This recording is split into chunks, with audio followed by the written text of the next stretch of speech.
Okay, so this is going to be a quick little guide on how to optimize movement and attacks in game, because there are a few things in League of Legends that are set as the default but are not exactly the best way to play.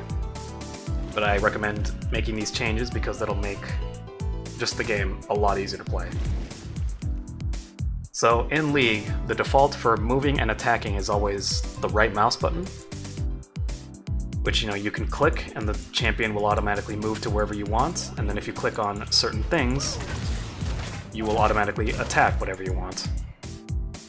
Which works fine in general, but it does make certain things like kiting a lot harder to do. So if I'm chasing this crab,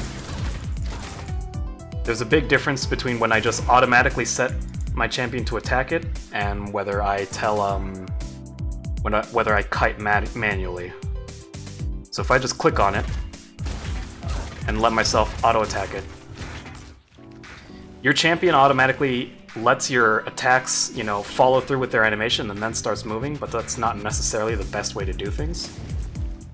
So you want to get in the habit of canceling your own attacks. You want to cut off the end animation after your attacks actually leave, like so. That way I can stay a lot closer, you can stay a lot closer to your enemies, and of course this works in the reverse. If you want to kite by moving away from someone, it's important that you cancel your attacks.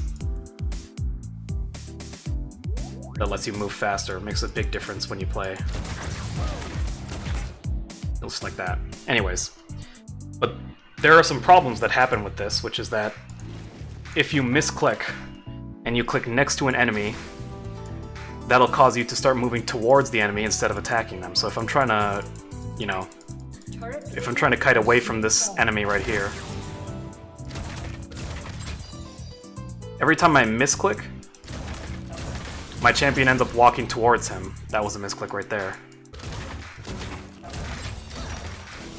See that? Misclick.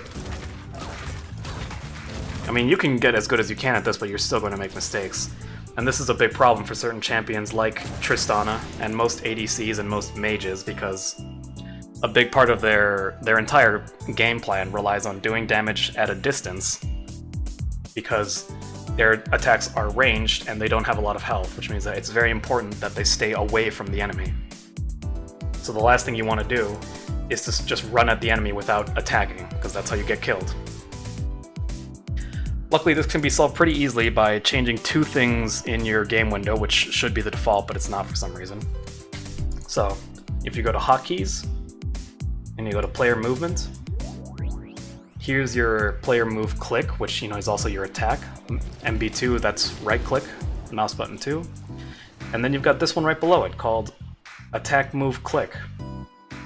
And I have this set to A. I don't know if it's bound to anything by default or whatever it is, but I highly recommend that you put it on a button that you can reach easily, because you're going to be using this pretty much all game, the most often after mouse click 2.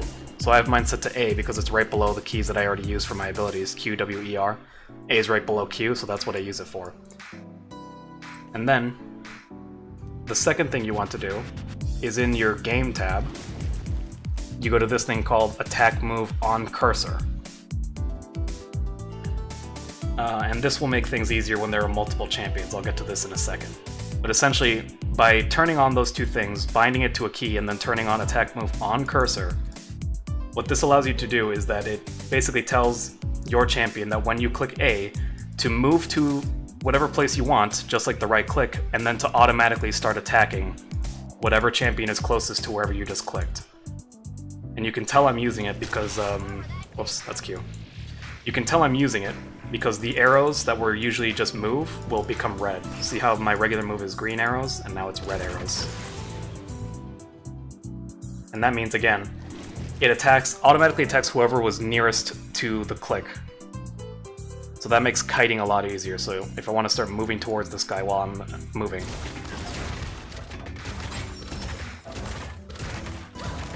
you can move away from him, side to side, and you don't have to be super precise with it. You click on him or you click near him, and your champion will automatically attack. That makes things much, much easier. So say there are multiple enemies, and again, you want to move quickly, but you only want to be attacking a certain one. Let's say I want to attack this guy now. You just got to make sure that you click closer to him than you do to the other one. So by default, I'm going to try not to click, you know, near this guy or between them because the game can still mess it up. But it's just important to click near to him. Just like that. And if I want to switch targets, now I start clicking on this guy. Or just near him. It's that easy. Like that.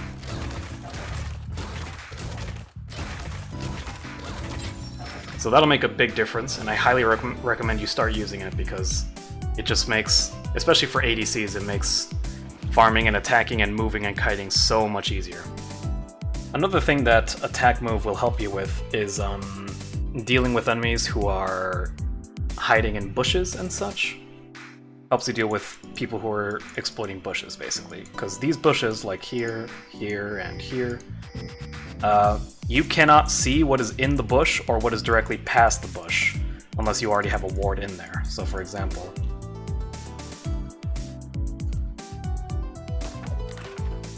put one here, put one here. If I walk past it, I can see this one, but not this guy. Or here, and if I'm even farther away, can't see what's past the bush. And consequently, they can't see me either. So a good strategy to have, what some champions will do, is they'll hide in a bush and wait for you. And then as soon as you walk into the bush or close enough to the bush, they'll burst you down and attack you. And again, you can't retaliate until they step out of the bush or you step into the bush or you walk around it until you can see them. So for example, let's say there's an enemy in here. Can't see him, but he's in there. So as soon as I walk here, you'd have to attack him, but again, with your regular click, you'd have to click on him as soon as you find him in the bush. Whereas if you use attack move, hang on, attack move, you attack automatically. That's a nice way to help things out. Additionally, there's another button that can help you, and it's what ensures that you only attack champions, and this will become important when there's like team fights in the middle of a lane or something, when there's lots of minions and enemies and stuff, and you don't want to be clicking on anything that's not an enemy champion. So this crab, for example, will serve as our non-enemy that we don't want to be clicking on. If you go to hotkeys again, this time you go to abilities and summoner spells. There are some other things that will change here in a second. But right now, in other, you have target champions only. I don't think this is bound to anything by default, but you should bind it to something. Again, something that you can reach easily. So I have a bound to mouse button 4, which is on the side of my mouse here. You can see it lights up when I click on it. And again, if you go into the game tab, I recommend, this is just a me thing, but I think it might be better. I recommend you turn on treat target champions only as a toggle, which again is exactly what it sounds like. Instead of having to hold it down, I just click it once and it's on. And I know that it's on because you can see on your cursor here, you see this little red light turn on. So it's off and now it's on. And it does exactly what it sounds like. Anything I click on, it will only target champions now. So there are lots of things here that I can click on that are not champions, like the crab. It ignores it. This plant, which you can also shoot, it ignores that. This thing you can shoot at. Anything that's not a champion, your champion will ignore. And this also works with your attack move, so again, I'm clicking on the crab, but she's not hitting that. She's only attacking the nearest champion to where I'm clicking. So, I don't use this a ton, but it is pretty useful in team fights. Or just anytime there's a crowded area where there are things that are not champions.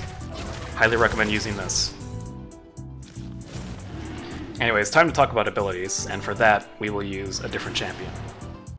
Okay, so we just went over basic attacks and movements, all of that having to do with right-clicking mostly. But now it's time to talk about abilities, which every champion has. They all have 4, Q, W, E, and R. Usually the R is the ultimate and is the strongest one, and Q, W, and E are the ones that you'll use most often. And again, the game's default are not exactly the best way to play, because by default they have it on something called normal cast, which basically means that you have to push every key twice to use your ability. So if I want to use Karma's Q, I push Q once, and it gives me the little range indicator, and it shows you what the ability looks like. For Karma, it's just a fireball that travels in a straight line, and then you click it again to shoot it. Which, this might be good for beginners who don't know what all the champions do and what their abilities look like. But as you get more experience, you want to just be able to use it at the push of a button, which is why I recommend going into hotkeys and pushing Quick Cast All. You might want specific ones to be on different things, which you can change here. If I don't want certain buttons to quick cast things, you can turn it off and on here. So these are normal casts, all these lights turn off, and this is quick cast, which I recommend for almost everything, maybe not wards, but I'll get to that in a second. This means that as soon as you press the button, your champion will shoot it. So press Q, there it is. I just highly recommend this because this allows you to move while you want to cast it, because if you need to normal cast it, you can't move while you're doing it. So you can't reposition really fast and shoot things, which again is very important to be able to do. So if I'm moving around, just like that, it's that easy. So I highly recommend you start doing that. Another thing that you want to learn to do, or I recommend that you bind if you don't have it already, is self-casting and leveling up spells. I have these set to Alt for self-casting and Control for leveling up, which I just realized I'm already max level, so I can't show you that, but Control Q would upgrade as soon as I level up some.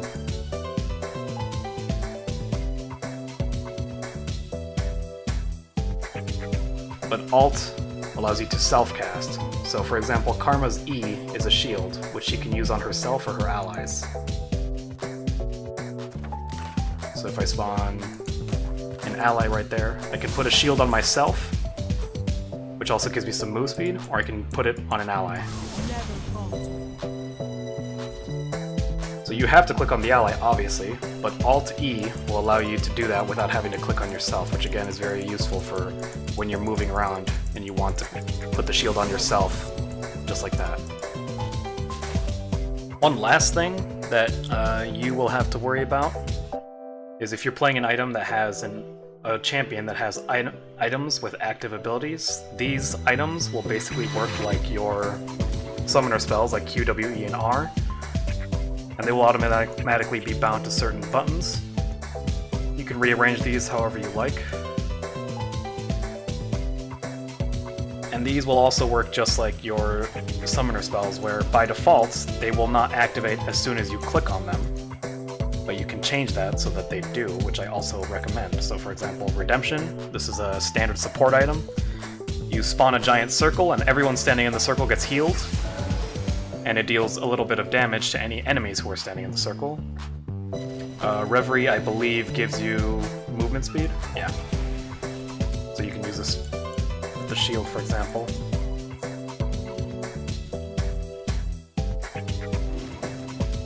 I don't play Karma anymore. But yeah, you can use that with the shield and she can move uber fast. Locket of Solari gives you a giant shield and everyone standing near you. Stuff like that. And your other items that every champion will be using are wards.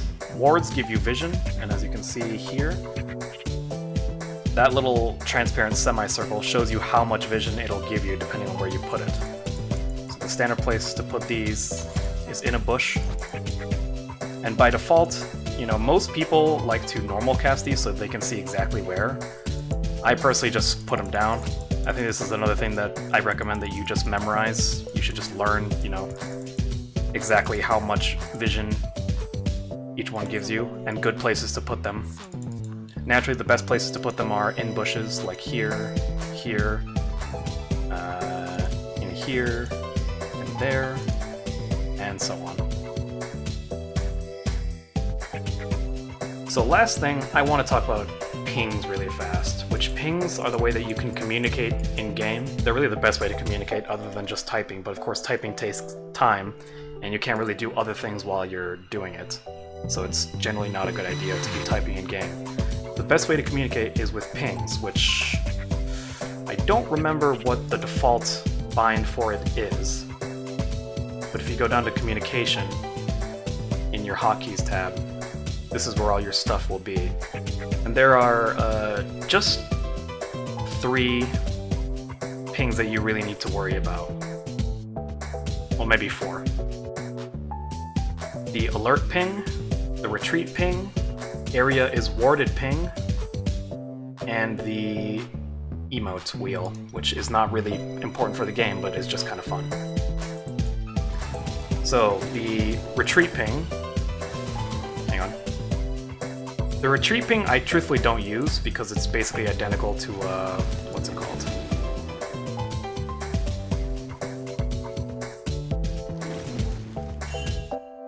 The retreat ping I don't use because it's basically identical to this danger ping.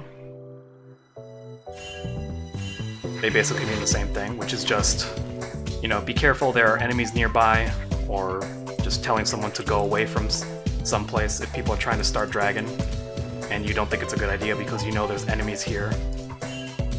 I personally use them the same way, so if you don't even want to use the retreat ping, I don't blame you, because I don't. I have my regular ping set to G, which is what I recommend you use for almost everything. And the way you use it is I press G, I get that little alert symbol next to my cursor, and then when you left click, you just hold it and go wherever. And it's not too hard to do it quickly, like you might think that, oh, that's also 2 clicks, but I mean, I can use it pretty easily just like that. You just need to memorize which direction means what. And they're all pretty self-explanatory. Danger, back off. Assist me, someone help me. On my way. The on my way ping gives them like also a map indicator, so if I'm going over here to blue buff, and I say like that, your team will also see this little line that shows exactly where you are and what the most likely path you're taking to get there. And finally, the enemy missing ping is probably the most important and the most misused of all the pings.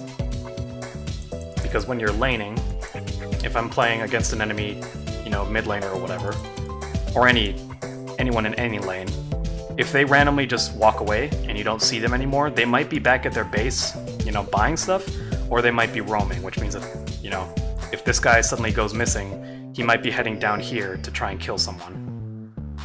So as soon as I don't see him, or he hasn't been back for a while, hit this, which is exactly what it sounds like. It just means I don't know where this guy is, so everybody be careful. If you want to be real specific about it, like, for example, I saw him walk away from here and start moving through this bush or something, then most likely he's coming down here, so I would ping, missing, watch out. And if they don't listen, then that's on them. Of course, people might just ping you for playing badly or doing something stupid. They might just hit you with this 1,000 times and be like, what the fuck are you doing? But you know, that's just basic toxicity in games. And finally, the emote wheel, which I think the default is T, I don't think I changed that. But it works basically just like the pings. I think by default you only have one, it's just a thumbs up. Mine is a special one because I changed it. You can change that in your game client. But yeah, you can have five emotes, and they all, you know, they can all be the same or they can all be different. All mine are different. I've got my annoyed, this is fine, my smooch, and then my troll face. Pretty useful. That's just for fun. And finally, everything that I have been showing you, I've been doing through the practice tool, which I highly recommend you use anytime you're thinking of trying out a new champion or just learning some abilities or testing things out. Basically, everything you want to do in-game can be achieved through the practice tool. You can give yourself gold, mana, health regen, spawn some enemy dummies, spawn some allied dummies, etc.